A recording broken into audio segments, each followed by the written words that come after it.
സെക്രട്ടേറിയറ്റിലെ biometric punching സംവിധാനം തകരാറിലായതോടെ ജീവനക്കാർക്ക് ഹാജർ രേഖപ്പെടുത്താനായില്ല.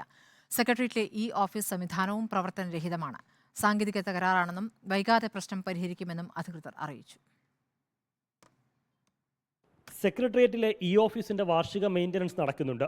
ഇതിന്റെ ഭാഗമായാണ് ബയോമെട്രിക് പഞ്ചിംഗ് സംവിധാനവും തകരാറിലായതെന്നാണ് അനുമാനം. തകരാർ പരിഹരിക്കുന്നതിന് പൊതുഭരണ വകുപ്പ് ശ്രമങ്ങൾ ആരംഭിച്ചിട്ടുണ്ട്. ജീവനക്കാർക്ക് ഇതുവരെയും ബയോമെട്രിക് സംവിധാനം വഴി ഹാജർ രേഖപ്പെടുത്താനായിട്ടില്ല.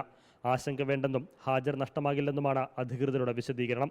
വാർഷിക മെയിൻ്റനൻസിന്റെ ഭാഗമായി കഴിഞ്ഞ വെള്ളിയാഴ്ച മുതൽ ഓഫീസ് സംവിധാനവും പണിമുടക്കിലാണ്. ഓഫീസ് ഇന്നു മുതൽ സജീവമാകുമെന്നായിരുന്നു അധികൃതർ അറിയിച്ചിരുന്നത്. ഓഫീസ് സംവിധാനവും ബയോമെട്രിക് പഞ്ചിംഗ് സംവിധാനവും ഇന്ന് വൈകുന്നേരത്തോടെ പ്രവർത്തനക്ഷമമാകുമെന്ന പ്രതീക്ഷയിലാണ് പൊതുഭരണ വകുപ്പ്. കഴിഞ്ഞ ദിവസങ്ങളിൽ മറ്റു ചില സർക്കാർ ഓഫീസുകളിലും ബയോമെട്രിക് സംവിധാനം തകരാറിലായിരുന്നു. റിപ്പോർട്ടർ, തിരുവനന്തപുരം.